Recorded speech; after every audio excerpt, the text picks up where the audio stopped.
a gente pode pensar tensão como uma força que impulsiona as cargas elétricas a se movimentarem. Então, vão de uma região para outra, uma região de maior potencial para uma região de menor potencial. Mas é de forma bem simples. É como se fosse uma força que impulsiona as cargas elétricas a se movimentarem dentro do circuito.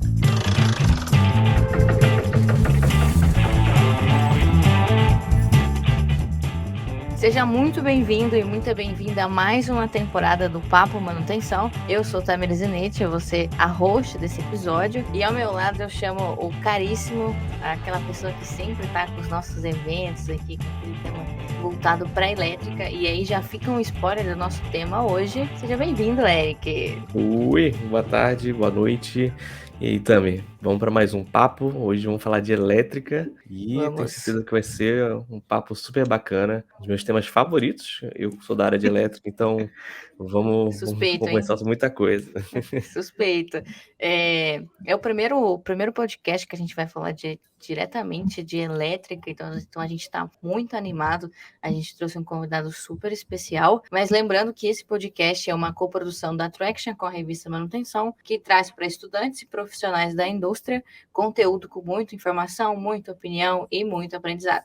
Então hoje eu tenho o grande prazer de chamar o Jonathan. Seja muito bem-vindo, Jonathan, ao nosso Papo Manutenção. Muito obrigado, agradeço muito o convite, eu achei muito interessante e vamos conversar um pouquinho sobre elétrica. O Jonathan, que para quem já conhece, e para as pessoas que já estão na nossa comunidade já faz um tempinho, a gente tem uma plataforma de cursos hoje, que é o Edu, e o Jonathan tem um curso lá com a gente voltado para a elétrica também, então esse é um dos motivos que a gente vai conversar sobre o universo da elétrica. E apresentando um pouquinho o Jonathan, ele é formado em engenharia elétrica, tem habilitação em eletrônica pela Uninter e é técnico em eletrotécnica pelo Senai. Então tem um grande currículo aí voltado para eletrônica, para elétrica, e ele já atuou no mercado de cabeamento estruturado e automação industrial, e desde 2019 ele tem ajudado a estudantes de engenharia a se fundamentarem os seus conteúdos sobre elétrica e eletrônica. Além disso, ele também é instrutor da Cadmus Control. Grande currículo, hein, Jonathan? Grande currículo. Grande currículo. Então a gente trouxe pessoal especializado aqui. Especialista. Mas e aí, ô Jonathan, conta um pouquinho pra gente a sua carreira, como que você decidiu fundar a Cadmus, né? E como que foi seus primeiros anos de área? Bom, eu comecei na área de cabeamento estruturado, né?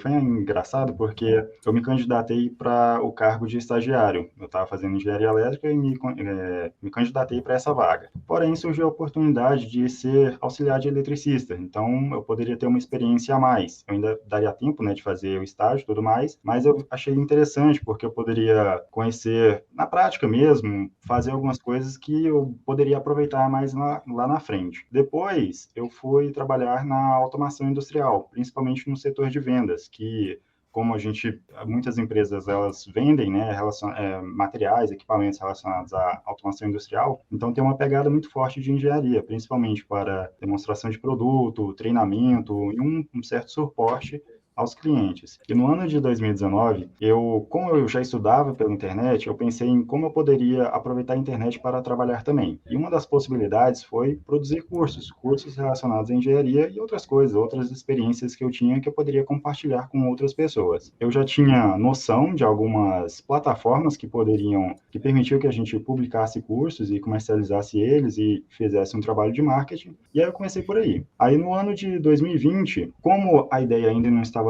muito bem estruturada, por conta das coisas que aconteceram em 2020, eu consegui encontrar um público-alvo para trabalhar, né, para auxiliar.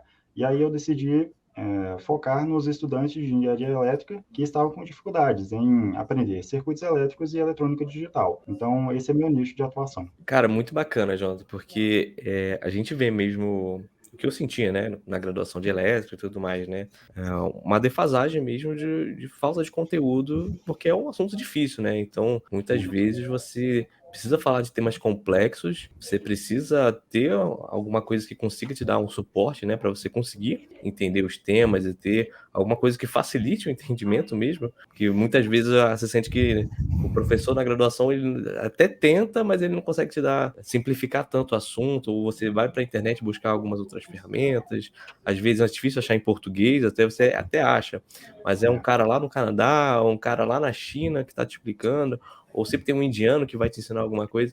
Então, assim, ainda tem muito pouco material, então, tanto a iniciativa sua, como a iniciativa da Revista Manutenção, de trazer mais conteúdo, né? Porque, principalmente de elétrica, que é algo que precisa, é algo complexo e que a gente sente necessidade de... Você precisa ter o conteúdo, né, técnico embasado para você não fazer besteira. Então, a gente está falando de temas perigosos, você tem que ter o respaldo técnico para fazer algo correto, para você não fazer algum procedimento inadequado, fazer alguma coisa até perigosa, né? Então, toda essa parte acadêmica de trazer o respaldo técnico é super importante. Sim.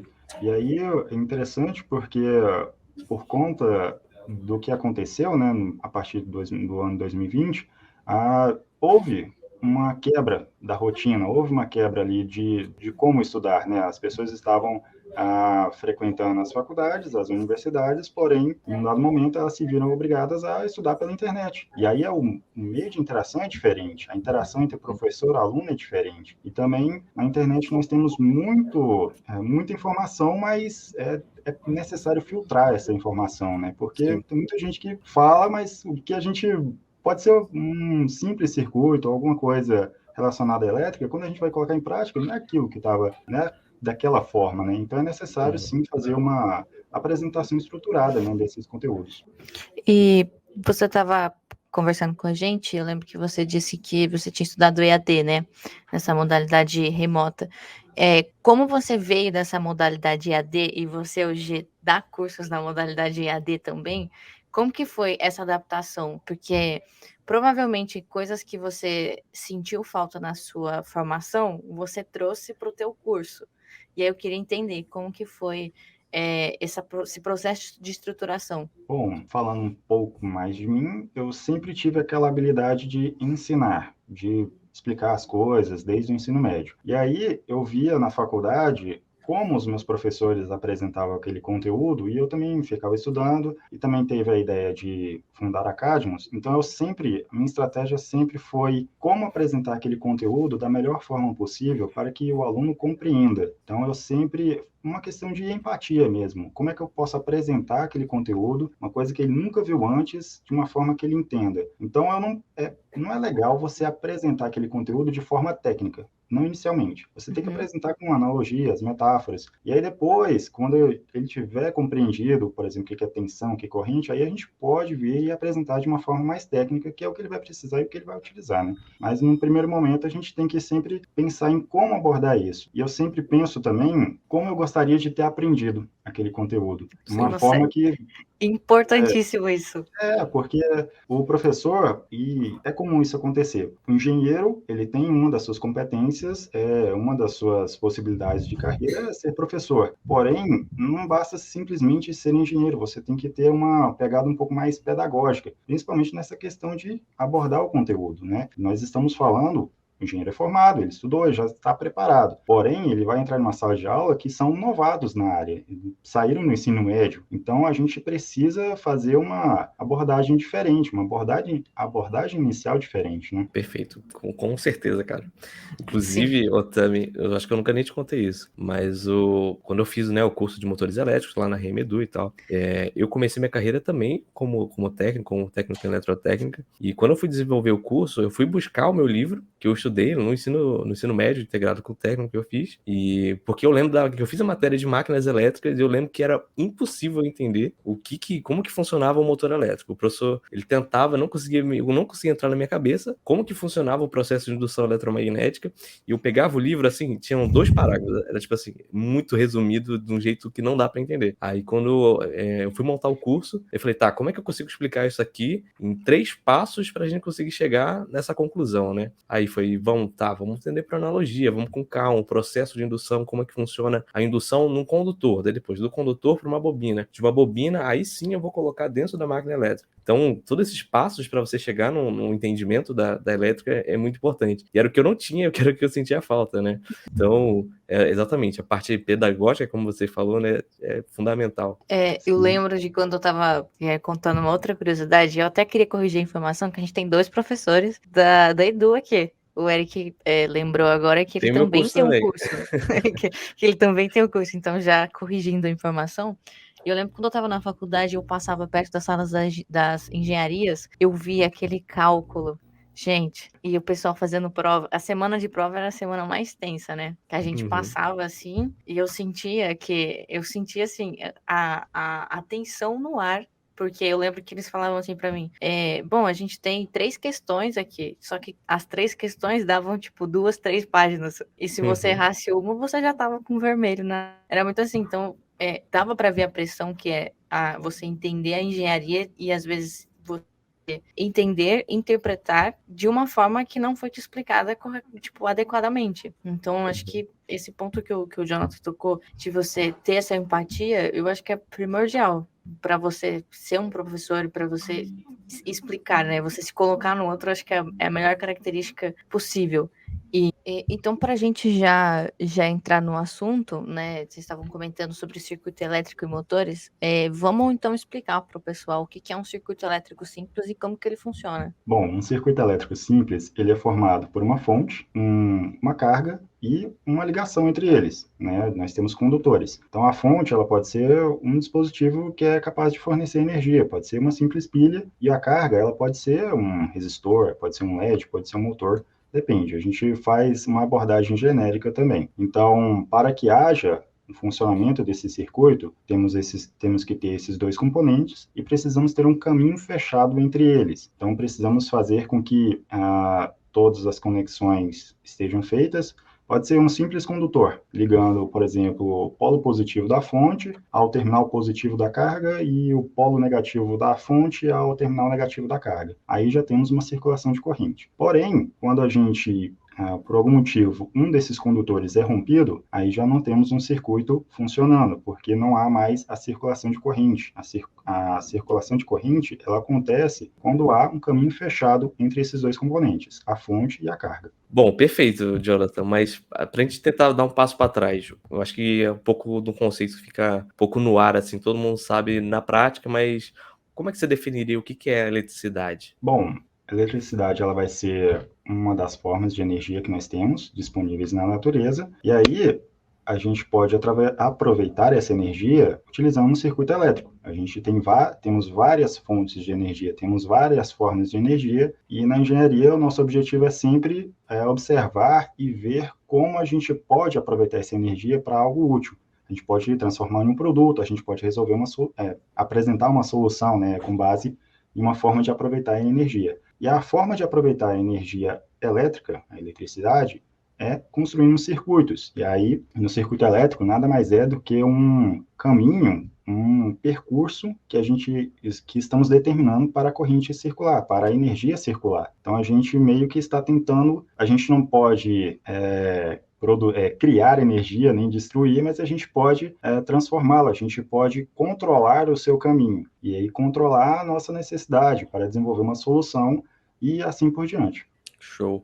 O que eu acho muito legal é que é muito, muito prático, assim, a mesma energia que a gente está vendo aqui na nossa residência, na nossa empresa, no comércio, tipo assim, o mesmo tipo de circuito que você falou, dos 3 componentes, dos 2 componentes e do circuito, funciona em qualquer escala. Então, a menor escala que a gente está falando aqui é residencial, mas se a gente for começar a olhar a malha de uma cidade, depois a malha de todo o país, de uma região, de um continente, é o mesmo princípio, uma fonte, uma carga e um conector ligando os 2, né? Então, isso é muito interessante, porque o mesmo conceito básico, ele vai se expandindo em vários escopos, em várias etapas, né? Eu ia fazer um complemento, que é da importância da energia elétrica, né?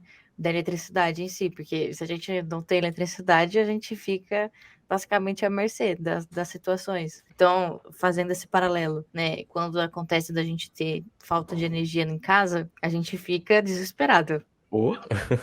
Sim, e é bem interessante também porque nós temos, apesar de termos várias formas de energia, a gente sempre se encontra na energia elétrica. Então, nós temos várias fontes, várias usinas que aproveitam várias formas de energia, mas a gente sempre tenta levar para a energia elétrica também. Então, ela é muito necessária para a gente. Desses vários tipos, né? Vou pedir para você já explicar quais são esses tipos, porque acho que é bom a gente já explorar isso também. Bom, a energia ela pode ser aproveitada de diversas formas e geralmente a gente, como eu falei anteriormente, a gente converge para a energia elétrica. Então nós temos a gente pode definir as formas de geração de energia como as renováveis e as não renováveis. As não renováveis são aquelas que o recurso que nós estamos utilizando, ele em algum dado momento ele vai se esgotar e o tempo de reposição vai ser insuficiente, a gente não vai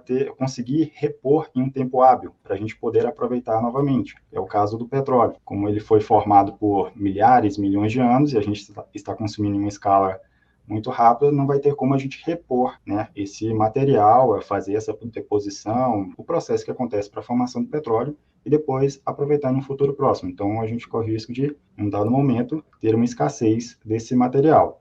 E aí nós temos a energia térmica, né, que ela é obtida através da queima desses combustíveis fósseis, gás natural, carvão e assim por diante. Nós temos também, ainda falando de energia térmica, a possibilidade de obter essa energia através da energia nuclear, que é dada pela fissão nuclear de alguns materiais. E quando a gente fala de fontes, né, é muito interessante que às vezes a gente não tem essa perspectiva, mas o Brasil ele é referência como um país da nossa matriz energética, né? A gente dá show de fontes renováveis de energia, né? Muito limpa, né?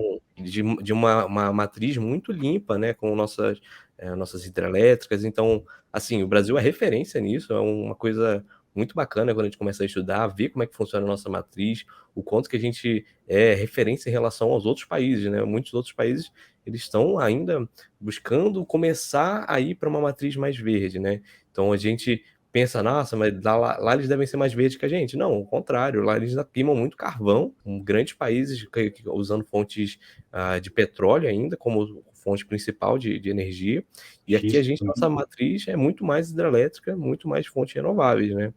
Então, eu não vou lembrar o número aqui de cabeça, mas uma fonte muito mais majoritária do nosso consumo é de fontes renováveis, né? E ainda assim tem um enorme potencial ainda, né, de desenvolvimento. A gente ainda explorou muito pouco ainda, principalmente em energia solar fotovoltaica, né, que é outra forma de obter energia, que a gente utiliza o sol. A gente aproveita o sol de diversas formas, agora a gente pode aproveitar ele também para produzir eletricidade. É claro que a eficiência dele ainda é baixa, mas é um processo de evolução mesmo, né, de novas tecnologias para a gente aproveitar ao máximo esse recurso. Que apesar do sol se esgotar um dia, ele ainda a gente pode aproveitar ele bastante ainda.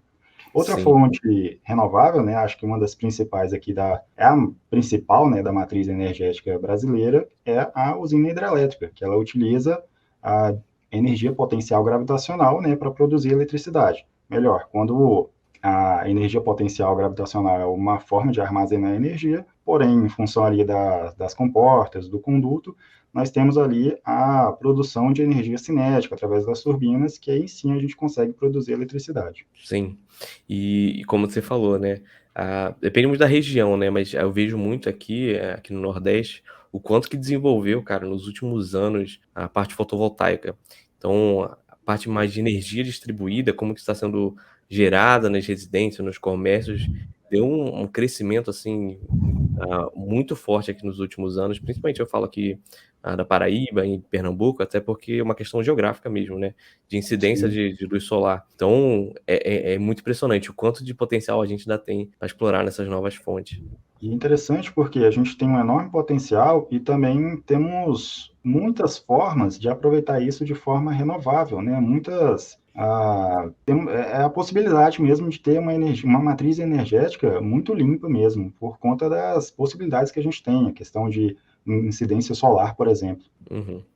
Sol no Brasil não falta em algumas regiões. Faltar, não. Vocês estavam falando de que o Brasil tem referência, né, e tudo mais, só que a gente sabe que a energia anda muito cara aqui no país, já puxando um tema para a atualidade, né? Nossa, então eu queria entender o porquê que ela está tão cara ultimamente, né? O que aconteceu?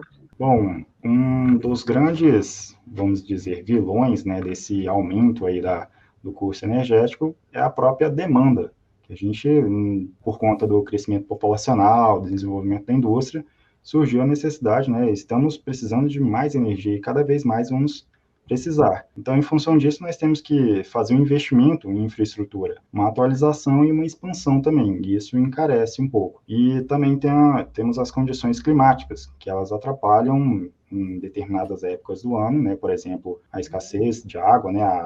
As secas prolongadas, elas atrapalham as matrizes, elas atrapalham as usinas hidrelétricas, né? Que aí a gente vai reduzindo ali a quantidade de água que está nos reservatórios. Então, a gente tem que começar. Aí é necessário, por exemplo, aumentar o valor da tarifa energética para a gente pensar, ó, tá caro, vamos consumir menos, para evitar realmente apagões e que haja ali o racionamento energético. E fora a questão de utilizar outras fontes, né? Então, basicamente, quando a gente tem esse aumento de demanda e a produção mesmo das fontes renováveis, das hidrelétricas, não são suficientes para, ou chegam muito próximo para suprir essa demanda, o que o próprio SNI, né, que é o Sistema Integrado Nacional, SN, é o SIM, é o Sistema Integrado Nacional, que é regulado pela ANEEL e tudo mais, eles ligam outras usinas, como próprias usinas termoelétricas e tudo mais, para conseguir gerar mais energia e suprir essa demanda, né? Então, como você está ligando outras usinas, você está utilizando novas fontes, você vai ter mais custo e, atrelado isso, vai aumentar o custo da energia, né? Então, são esses dois fatores, né? Você precisa de novas fontes e você tenha principalmente lá em 2020, 2021, teve mais essa questão climática, né? Eu me lembro muito bem porque eu estava na indústria e a gente viu esse aumento de energia, então minha carga era gigantesca porque eu estava cuidando de uma indústria, então o custo aumentou, então eu olhava na minha planilha o custo energético subindo pra caramba, e a gente até com receio de ter apagão, de como é que a gente vai fazer, a gente tem que pensar em um jeito, de um método preventivo, será que eu vou precisar trazer geradores para conseguir rodar a minha planta, será que eu vou ter que mudar os turnos de trabalho? Então, assim, são pensamentos que o pessoal da indústria tem que ter, né? Tipo, se eu tenho um problema externo que pode afetar a minha produção, eu tenho que ter essa malandragem de já conseguir me antever. Poxa, será que daqui a 3 meses vai ter algum custo elevado ainda mais de energia? Será que vai aumentar? Será que vai ter um risco de ter um apagão? Então, assim, era uma coisa que falava muito. Então, entre a gente da própria indústria, a gente tinha muito esse receio. E já pensando em, será que eu consigo trazer geradores para produzir e não parar minha produção? Como é que eu consigo gerenciar essa energia, né? Graças a Deus voltou a chover e esse risco de apagão e tudo mais diminuiu muito para cá, então continua chovendo aí que a gente consiga produzir E o mais e ter pior é que bastante não, energia. e o pior é que não pode parar, né? Se a gente parar, aí piora a situação, né? A gente faz parte de uma cadeia que, se a gente parar, a gente acaba ocorrendo uma reação em cadeia, né? Um efeito dominó em função disso. Então, a gente tem que sempre pensar em estratégias, né? De tentar passar por esse intervalo aí complicado. Uhum. E como que a eletricidade ela é distribuída nas redes de energia elétrica? E como que a gente pode ver quais são os principais desafios que são enfrentados? Bom, após a geração, né, feita ali pelas usinas de energia, nós temos o processo de transmissão de energia. Ele, por exemplo, é a energia produzida em Itaipu, mas só que a gente precisa dessa energia no centro-oeste. Então, nós temos as linhas de transmissão. Então, e dentro desse intervalo, nós temos as subestações que elevam a tensão, geralmente para fazer com que essa energia vá um pouquinho mais longe, tem um percurso ainda para percorrer, e nós temos as subestações que abaixam essas tensões. A função de abaixar a tensão é porque já estamos chegando próximo aos centros de consumo. Podem ser residências, podem ser as próprias indústrias. E aí nós temos o processo de distribuição de fato, que temos as redes urbanas e os valores e os níveis de tensão. E aí esses níveis de tensão vão ser dados com base na demanda. Então, a indústria, ela demanda uma certa quantidade de energia. Então, a gente não pode entregar ali, por exemplo, a 220 volts ou 127 para ela. A gente tem que entregar uma tensão maior por conta da necessidade, por conta da demanda. E aí, a partir dessa entrega em um valor mais alto, aí que a indústria ela vai procurar seus meios de distribuir melhor pela sua instalação. É claro que chegar ao consumidor final, tal como uma residência, a gente tem que diminuir esse valor de tensão para valores nominais, tais como 127 volts ou 220 volts, porque são esses valores que os equipamentos que ele vai utilizar que vão... me enrolei agora. Porque são esses valores que os equipamentos que ele utiliza trabalham. Então, a gente precisa sempre... É um processo bem complicado, porque não é simplesmente produzir a eletricidade. A gente tem que produzir de uma forma, e entregar de uma forma que o consumidor final vai aproveitar praticamente de forma direta, né? Vamos entregar da melhor forma para ele, para que ele não tenha, por exemplo, fazer mais investimentos na sua infraestrutura, né, para receber aquela eletricidade. E também temos que fornecer de tal forma que também ele não corra riscos, né, de utilização. Tem que ser eficiente, tem que ser seguro para não ter um risco, né? Então, Sim. Toda a estrutura, mesmo até a saída da geradora, até chegar na casa, todo um processo, tem muita gente trabalhando para fazer todo esse percurso funcionar. Então, pode imaginar todo carro que você vê de eletricista parado, os caras subindo no poste lá para resolver. É muito problema e tem muita manutenção envolvida ali para conseguir manter as linhas funcionando, fazer preventiva de transformador, fazer tudo isso para manter o sistema funcionando. Sim, eu já visitei, durante o curso técnico, nós visitamos uma subestação na qual o diretor, ele morava lá. Ele não podia sair, o relógio dele até o horário era um horário diferente, porque ele tinha que ficar antenado ao sistema elétrico. Ele construíram uma casa lá para ele, porque ele não podia sair de lá praticamente. Ele muitas vezes perdia festas de familiares, porque ele tinha que ajudar a manter o sistema elétrico. Com certeza, da história de muitos. E a gente vê também, o Eric estava falando que a gente vê o carro na rua parado, né? Tem até a vestimenta adequada para você para você manusear equipamentos que têm alta voltagem. E isso é muito importante. Acho que não só para a segurança dele, mas para a segurança das pessoas que estão assim fora do circuito ali, né? Sim. Engraçado, porque como eu trabalhava em cabeamento estruturado, a empresa, nós usávamos o uniforme de eletricista, como se fosse da concessionária. E aí, às vezes, né, aqui a concessionária não é muito bem vista, ela trocou, mas só que ainda assim não é muito bem vista. Então, se a gente parasse em algum lugar, ponto de ônibus, as pessoas já vinham reclamando com a gente. Aí eu tinha que explicar, não, eu trabalho com fibra ótica, eu não trabalho para concessionária, não. Era engraçado demais. E eu ficava com medo, porque ainda bem que eu já falava, né, fibra ótica, e as pessoas já entendiam que é outro assunto, não ia me cobrar, não ia puxar talão de energia para eu calcular para elas, aí ficava nisso, mas era engraçado, viu? Faz um negocinho aqui para mim, puxa um cabo aqui para mim. Um gato, não dá. Faz um gato para mim. Mas não sei o quanto que você já viu disso, Jonathan, mas a questão da Light lá no Rio de Janeiro, eu vi que era 50% das cargas era só de gato. A empresa faliu, a concessionária praticamente falindo de tanto gato que tem lá. É uma grande parcela que é aproveitada dessa forma sem haver o retorno financeiro, né? É muito complicado. E todo mundo pagando essa conta tem que fechar de algum jeito, né? E sobra para quem? Para quem paga, né, de fato. Tem que aumentar a tarifa, essas coisas, para tentar compensar, né? E muitas das vezes, né, por conta desse desvio, não há um investimento, né? A empresa, infelizmente, ela tem que tentar sobreviver, tentar alguma forma. Então, se fosse pago direitinho, aí a gente poderia, talvez, ter investimento, né? Melhoria da infraestrutura. Eu tinha um colega que ele morava, não sei se foi no Rio de Janeiro mesmo, que na rua que ele morava, só uma pessoa pagava a tarifa, só para dar uma disfarçada. O restante era tudo gato. Tinha um vizinho dele que queria colocar um ar-condicionado industrial e queria que funcionasse em época de calor, com todo mundo ali tentando ligar um ventilador e não dava, porque todo mundo ligando de uma vez, a rede não aguenta. Isso sem falar toda a questão de segurança, de risco, de um monte de coisa que está atrelado a isso, né? Sim, é incrível como eles conseguem conectar, incrível. Tava lembrando aqui dos montinhos no poste. No vocês poste, falando.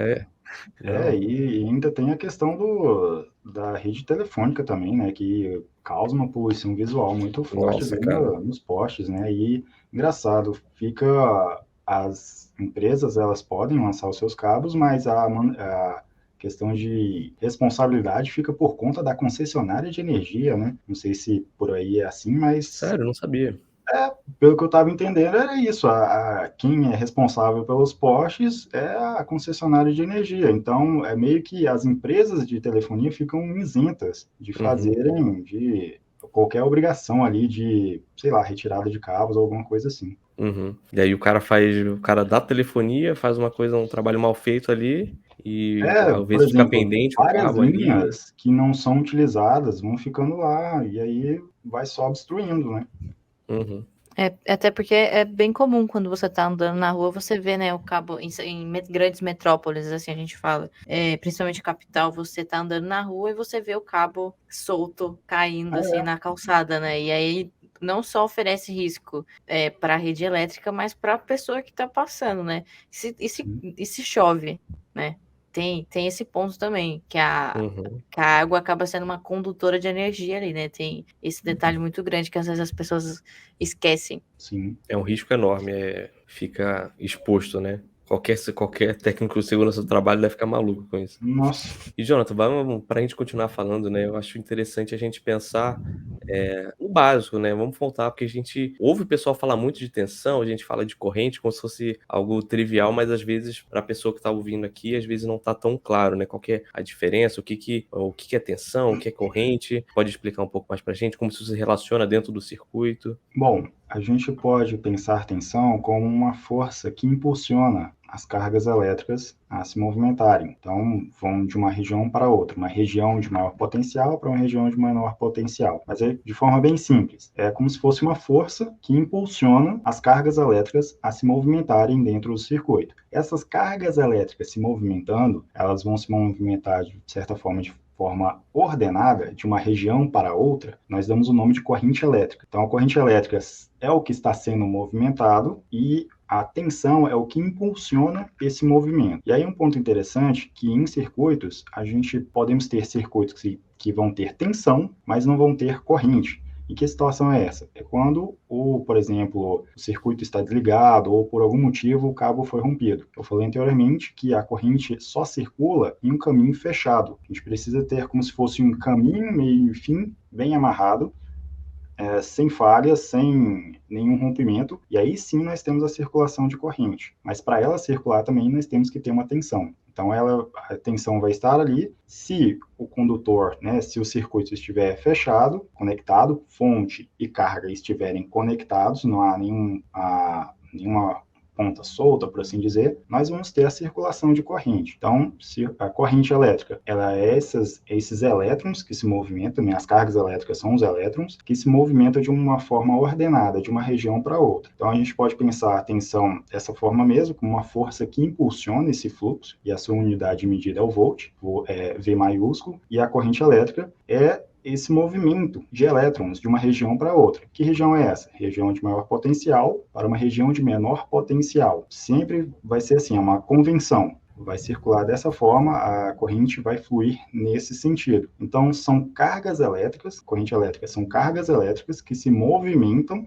dentro de um intervalo de tempo. Então, a gente vai medir como se fosse uma velocidade, distância percorrida em função do intervalo de tempo. Nesse caso, nós vamos medir a quantidade de cargas que se movimentaram por aquele condutor, por aquele componente, em um dado intervalo de tempo. Esse será a corrente elétrica, a sua unidade de medida é o ampere, que é o A maiúsculo. E aí nós temos também outras grandezas que a gente pode abordar, que são a resistência, um parâmetro muito importante, né, para a gente definir os materiais. A gente pode classificar os materiais em função da resistência, e a resistência, ela é uma oposição ao fluxo de corrente. De uma forma bem simples, resistência, ela limita a corrente que circula por um componente ou por um circuito. E esse componente, né, a resistência, é a propriedade do resistor. E aí o resistor ele tem essa função de limitar a corrente que circula por um determinado circuito, por um determinado componente. E aí a resistência, ela pode, como eu falei anteriormente, ela pode caracterizar os materiais, classificar os materiais. Então, vamos ter materiais que têm baixa resistência, nós vamos chamar de condutores, que são, por exemplo, cobre, prata, alumínio, e nós temos os materiais que têm um valor alto de resistência, que nós vamos chamar de isolantes, borracha, vidro, a porcelana, cerâmica e assim por diante. Apesar de a gente estar falando de circuitos elétricos, precisamos de circulação, precisamos de, na verdade, um caminho fechado para que a corrente circule, mas também precisamos oferecer proteção, oferecer um caminho seguro para a gente poder manusear. E aí a gente pode utilizar isso, fazer uso dos materiais isolantes para isolar o circuito elétrico e para a gente poder utilizar ele de uma forma segura. É um exemplo, né? É claro que os materiais isolantes eles podem ser utilizados de outras formas também. Eles podem ser utilizados, por exemplo, componente capacitor, que o componente capacitor ele vai ser um componente que ele tem uma das suas características, a capacidade de armazenar energia. E aí essa energia, aí sua unidade de medida vai ser a capacitância, a gente consegue aumentar a sua capacidade em função do material isolante que a gente está utilizando. Então, o capacitor, ele depende muito do material isolante, né, que a gente está utilizando para construir ele. Perfeito. E é interessante, né, quando você fala de resistência de circuito, né? Então, é interessante que o próprio condutor que a gente está falando, o condutor de cobre, vamos usar o cobre que é o mais utilizado, ele tem uma certa resistência. Então, quando eu passo um fluxo de corrente ali, eu vou ter uma certa perda de energia, né? Então, quando a gente está falando de... eu vou chegar lá. Eu quero chegar em Leite-Kirchhoff. Então, quando a gente tem esse fluxo de corrente, ela está passando ali nesse condutor, por mais que esse condutor tenha uma baixa resistência, por isso que ele é um condutor, ele vai ter ali uma certa resistência a esse fluxo. Ele é baixo, por isso que ele é condutor. Mas você tem uma certa perda de energia que está acontecendo ali, né? Então, isso que o pessoal chama muito de queda de tensão, isso lida muito com lei de Kirchhoff. Queria que você explicasse um pouco mais, porque a gente ouve o pessoal falar de lei de Kirchhoff, e às vezes fica um pouco no ar isso também. Bom, realmente, os materiais, apesar da gente, quando a gente vai estudar a apresentação, introdução, né, de circuitos elétricos, a gente desconsidera a resistência dos materiais, dos condutores, né, que ligam fontes às cargas. Porém, todo material ele vai ter uma resistência, então é por isso que é necessário também fazer essa classificação, para saber qual material a gente vai utilizar, né, em determinado ponto do circuito. E falando de leis de Ohm e leis de Kirchhoff, no caso das leis de Ohm, vamos focar na que trabalha diretamente tensão, corrente e resistência. Essa lei de Ohm, ela relaciona o seguinte, que a tensão de um componente, ela vai ser dada pela corrente que passa por ele, em função e multiplicada pelo seu valor de resistência. Então, eu tenho um determinado componente, um resistor, por exemplo. Para eu saber a diferença de potencial em seus terminais, eu preciso saber o valor da corrente que passa por ele e também preciso saber o valor da sua resistência. E aí eu vou conseguir saber a diferença de potencial, a diferença entre dois pontos. Aí nós chamamos de diferença de potencial, que vai ser a tensão também. Para a gente estender essa ideia de lei de Ohm, nós temos as leis de Kirchhoff, que aí, lei de Ohm, ela relaciona um componente, mas a gente precisa analisar um circuito que tem um conjunto de componentes. E aí nós temos as leis de Kirchhoff para as tensões e as leis de Kirchhoff para as correntes. Nós temos análise de malhas e análise nodal. Nós vamos estender essa lei de Ohm para um circuito maior, que tem vários componentes. E aí, por exemplo, em análise de malhas, o nosso objetivo é obter as correntes de malha. Vamos imaginar malha como um circuito fechado dentro de um circuito maior. Então, dessa forma, nós podemos ter um circuito que é composto por várias malhas, como se fossem vários circuitos que sejam dependentes entre si. Então, por exemplo, se eu tenho um circuito que tem ali 3 malhas, eu não consigo calcular uma malha sem calcular a outra, ou sem depender dos valores da outra. Então, não é necessariamente um caminho, não vai ser necessariamente um circuito individual. Nós temos circuitos dentro de um circuito maior, então temos malhas, para a gente não confundir circuitos menor, maior, nós temos um circuito maior, que aí tem um conjunto de malhas, que essas malhas são interconectadas e dependem umas das outras. E o nosso objetivo é obter o valor dessas correntes, as correntes que circulam por cada uma dessas malhas. No caso de análise nodal, nosso objetivo é obter as tensões nodais. E aí um ponto interessante é como se a gente fosse em um determinado ponto ali do circuito e eu quero saber a diferença de potencial dele. E aí, no caso da tensão, sempre que nós vamos medir esse valor, essa unidade, nós precisamos de uma referência para ter como parâmetro, para a gente poder diferenciar vários pontos. Geralmente, nosso parâmetro principal, o nosso ponto de referência vai ser o terra. Em muitos circuitos nós temos o neutro, né? Em instalações elétricas nós temos o neutro como referência, às vezes o sistema de aterramento, mas geralmente o neutro, para servir de referência para a gente nós temos o multímetro, ele tem 2 pontas de prova. A preta a gente deixa no neutro e a vermelha a gente vai aferindo em diferentes pontos, para a gente saber o valor de tensão ali. E aí, então, a gente vai manter a ponta de prova preta no neutro, e aí a gente vai em diferentes pontos obter o valor de tensão em relação àquele ponto de referência. Então, a gente pode pensar a tensão também como, por exemplo, vamos fazer analogia com a caixa d'água. A caixa d'água está a 8 metros de altura. Por que aquele valor? Porque em relação ao chão, ela tem 8 metros. Mas se a gente mudasse o parâmetro, a gente colocasse a altura da casa, aí, por exemplo, teríamos a caixa d'água 8 metros e a casa, a altura dela seria 6 metros. Aí essa diferença seria de 2 metros. Então a gente sempre precisa, no caso de tensão, a gente precisa sempre de um ponto de referência para a gente poder fazer comparações, né, com outros pontos, com outras caixas d'água que estejam ali na região. Então é dessa forma que a gente vai poder também analisar o circuito e é esse o objetivo da análise nodal. Por diversas vezes, fica implícito que que o ponto de referência é o neutro. Então, quando se pergunta qual é a tensão em determinado ponto, porque eu estou pegando aquele ponto de referência, o neutro ou terra, e calculando a partir daquele outro ponto. Uhum. E é interessante que o pessoal pode pensar, putz, mas tá, por que eu vou querer saber disso? Qual é a implicação prática disso? Gente, aqui a gente está falando de você entender realmente o funcionamento do circuito.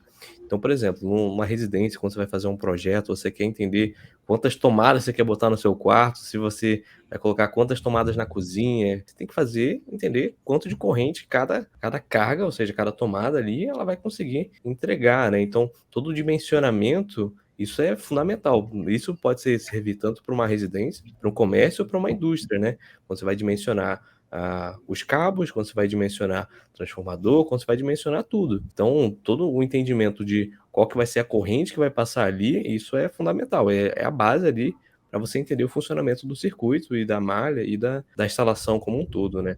E o objetivo principal, quando a gente estuda circuitos elétricos 1, é entender, pegar a técnica de analisar o circuito, entender o que é a diferença de potencial, esse ponto de referência, a corrente que circula por um determinado componente, porque ali, apesar de ser apenas resistores como cargas, ali é uma apresentação genérica de uma situação, né, que pode acontecer. Então, ali é só para a gente fazer ali a gente está simplificando o ensino, de certa forma, simplificando a abordagem.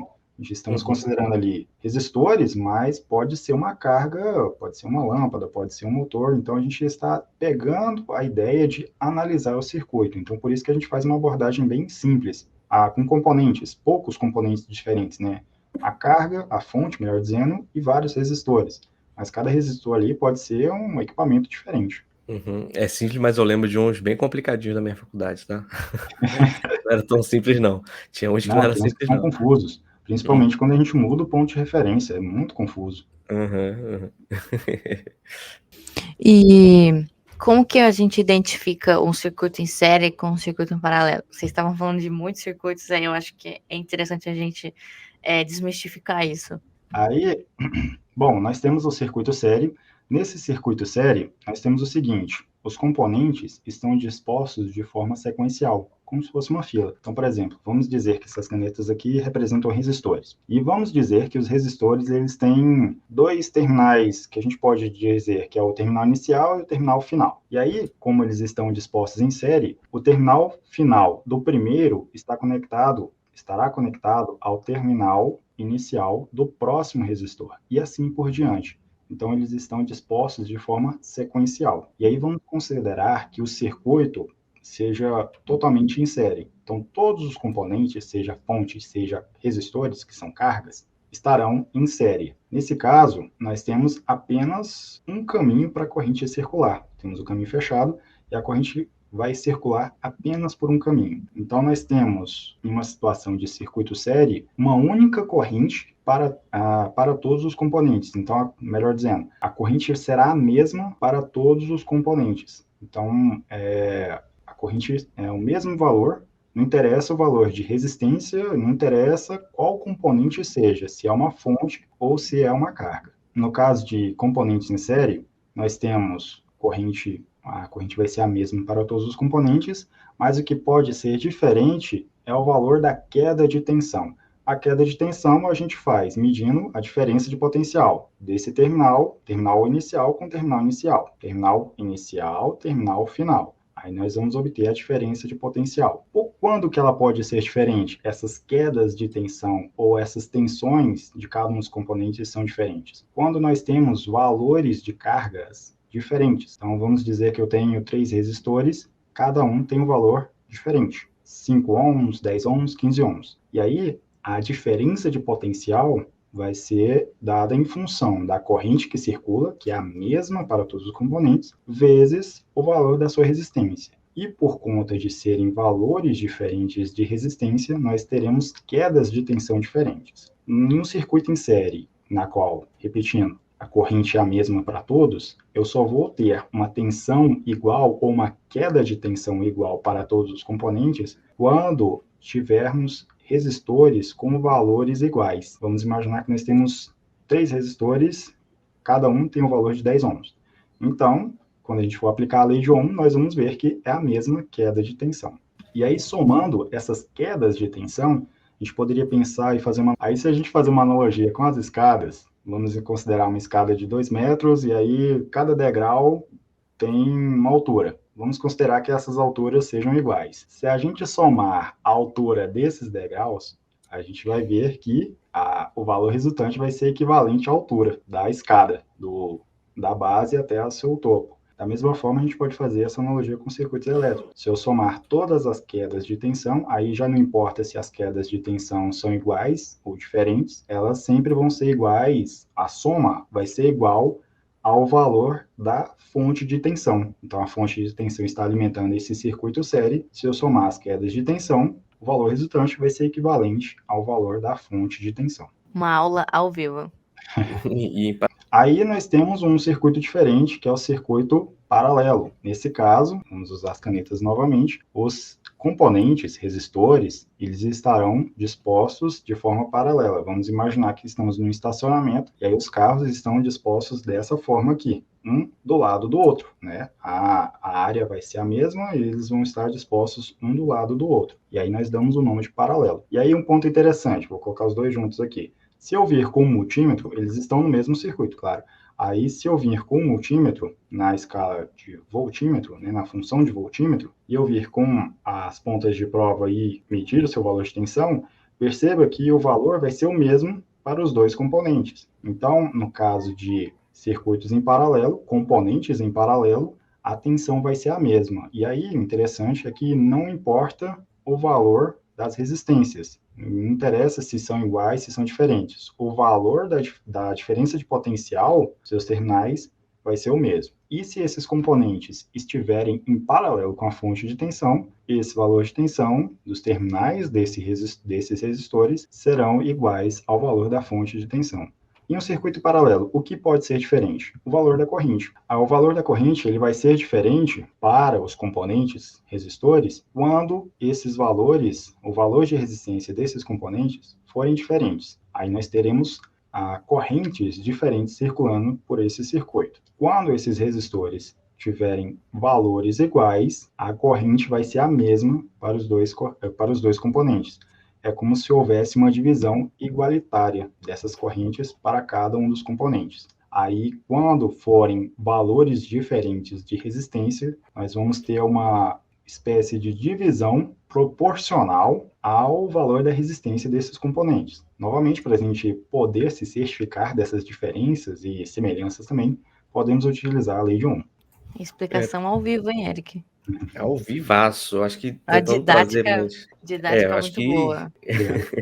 deu para entender, né? Eu acho que tentando trazer só para algo mais prático, né? A gente tá acostumado a falar, lá em casa a tomada é 110, 220.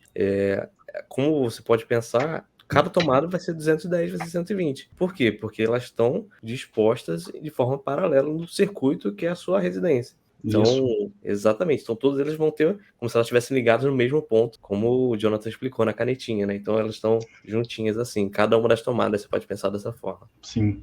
Então, a tensão em cada uma das tomadas dentro de uma residência vai ser a mesma, porque, vamos dizer, eles estão tomando o mesmo ponto de referência também, né? Fase neutra ali da entrada de energia.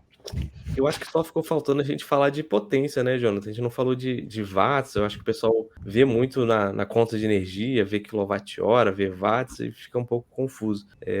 Tu consegue explicar pra gente o que é o conceito de potência, como é que é o consumo de energia? Bom, potência é muito interessante porque é uma medida de a gente poder, por exemplo, projetar a demanda de energia de uma instalação ou de uma nova rede a ser construída. Questão de demanda. Quanto que aquele circuito vai demandar? E aí a gente calcula com base na potência, né, que vai ser utilizada. Aí temos um fator de carga e tudo mais. Então, potência, ela vai ser uma taxa na qual a energia elétrica é consumida. Então, nós temos como se fosse a corrente elétrica, a questão de cargas em função do tempo. Nesse caso, a potência ela vai mensurar a quantidade de energia que foi consumida em um dado intervalo de tempo. Então, nós temos equipamentos com potências diferentes. A unidade de medida vai ser o watts. W maiúsculo. E aí nós temos potências diferentes. Aí, um equipamento é mais potente que o outro. Quer dizer o quê?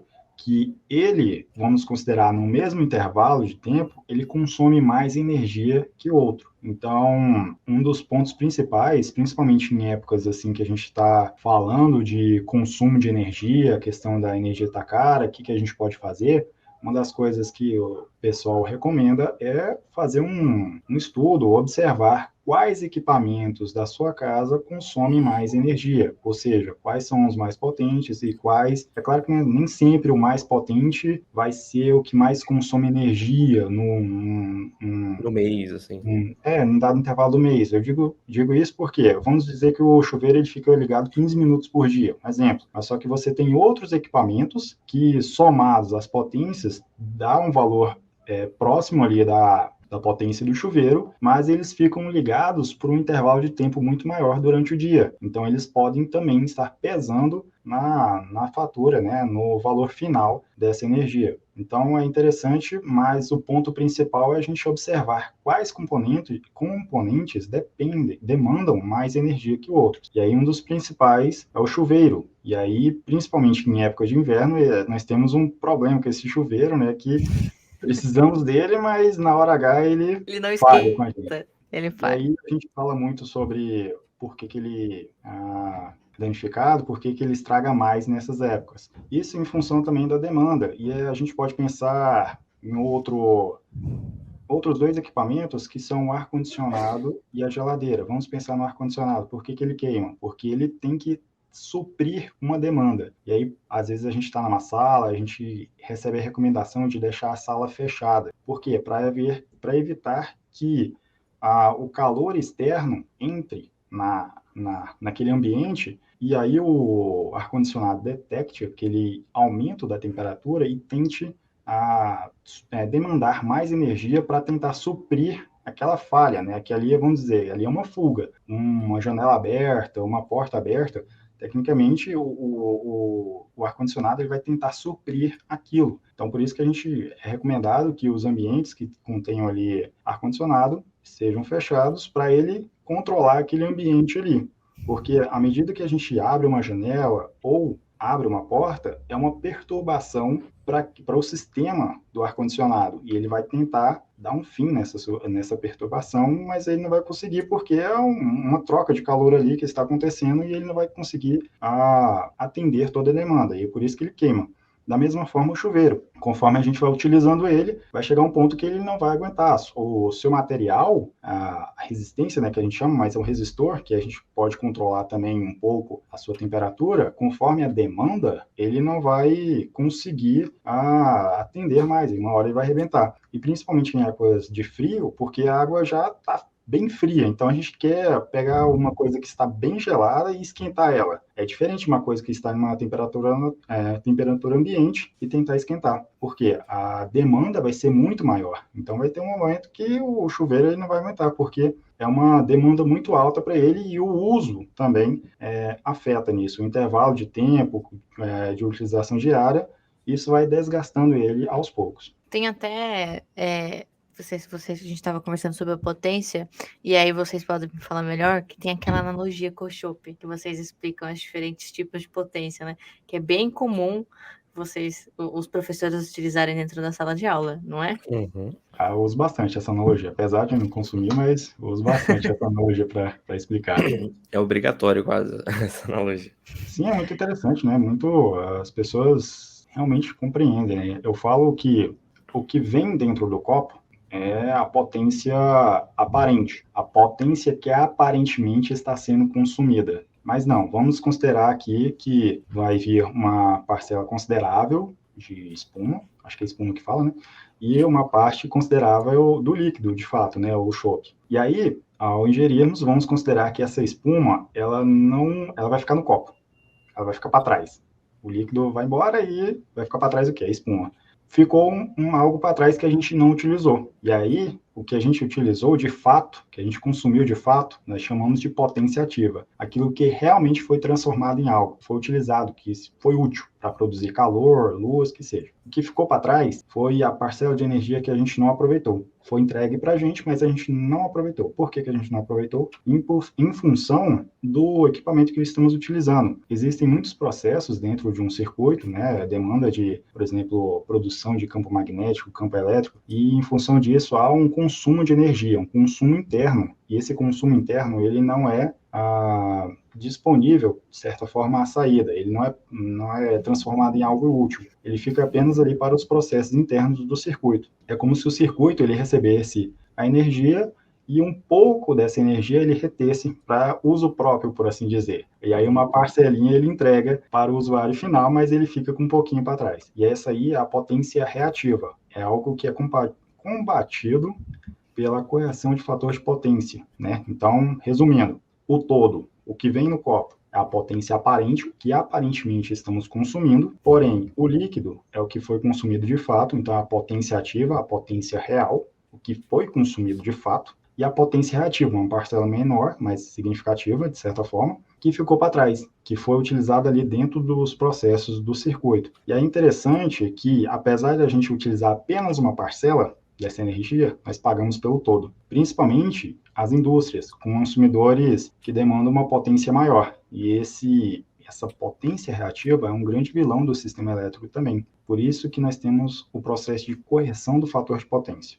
Porque quando nós temos uma parcela de potência útil, vamos chamar de potência ativa, watts, e a outra parcela de potência reativa, essa parcela de energia reativa, ela está ocupando um espaço que poderia ser utilizado para produzirmos mais energia, vamos dizer, fosse melhor utilizado, ou que fosse utilizado de fato. Então, ela atrapalha um pouco e a gente tem que pagar por ela. Então, o processo de correção de fator de potência é diminuir a presença dessa potência reativa. E aí é um processo de estudar qual é a característica daquela carga. No caso de o grande vilão são cargas indutivas, né, por conta da presença de cargas indutivas, né, então cargas indutivas são, de certa forma, indutores, né, que a gente utiliza de diversas formas, uma das principais são transformadores e motores elétricos, necessários de qualquer forma, porém, eles entregam essa energia reativa que a gente não consegue aproveitar, né, então a gente tem que dar um jeito de anular essa carga indutiva. Como a gente faz? Inserindo a rede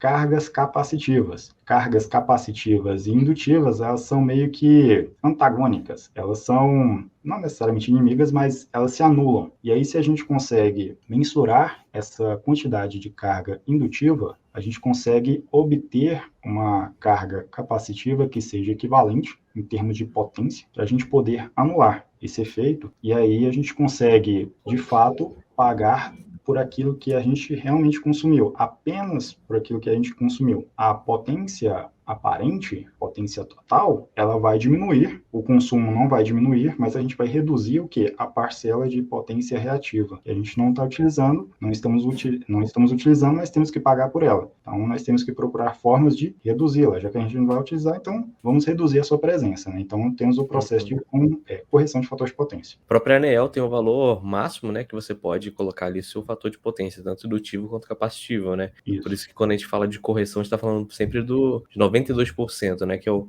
valor que você tem que ter ali, o mínimo que você tem que estar entregando na rede para você não causar distorções em toda a malha elétrica e causar problemas para concessionária e tudo mais, né? Então, geralmente vem na conta, né? Se você tiver com um fator de potência muito baixo, você tiver com essa energia reativa muito alta, você vai receber uma multa por causa disso. Vem uma multinha.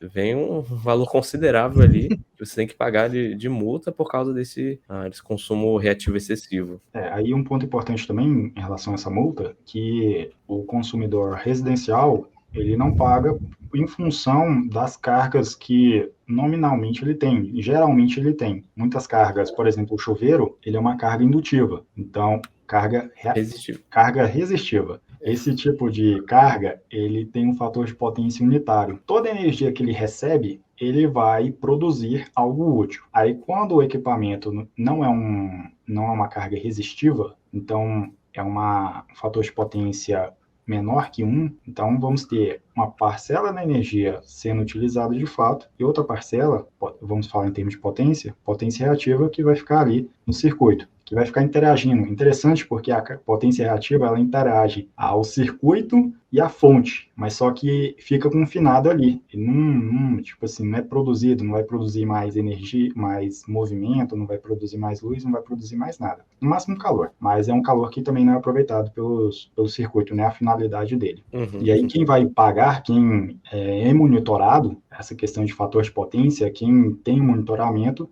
são grandes consumidores. Então, por exemplo, aquele consumidor que tem que, por conta da demanda, por conta do que ele precisa de energia, ele tem que instalar um transformador na sua propriedade, aí ele já passa a ser monitorado pelo sistema elétrico, pelas concessionárias, para ele ficar de olho ali na questão da presença de cargas que fazem com que o fator de potência caia abaixo do valor mínimo. E aí, sempre que tem o valor mínimo não é atingido, aí ele recebe uma multa, recebe notificações, e aí ele tem que correr atrás, né, de procurar melhorar a sua qualidade de energia, assim, por assim dizer. Sim.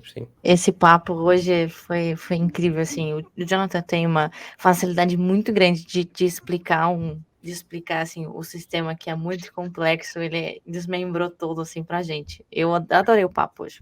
Eu sinto que se deixasse que a gente ia ficar falando, puxando vamos agora falar de harmônicas. Tô brincando, vai ficar para outro papo. Mas, assim, já fica o convite pro Jonathan vir pra gente conversar aí, de novo. Porque tem muita coisa para falar e a gente vai aprofundando, né? A gente vai Bastante. começando do básico, o que é tensão, o que é corrente, vamos falando de fator de potência, quando vem a gente tá falando de qualidade de energia, depois gerenciamento de energia e vai embora. E sem falar em circuitos específicos, né, que a gente pode, várias sessões, assim, várias aulas para a gente falar Eletrônicas, em circuitos fontes, específicos. inversor, motor, bomba, aí vai embora. Bom, quem quiser conhecer o curso do Jonathan, a gente vai deixar aqui embaixo do nosso canal do YouTube, com o link da RMEDU. É um curso de cursos elétricos nível básico. Já deu uma palhinha do que ele fala no curso aqui, né? Com toda essa didática explicando. Tem materiais também que ele mesmo preparou. Vocês podem conferir, podem chamar ele no LinkedIn para tirar dúvida, que ele sempre está muito aberto.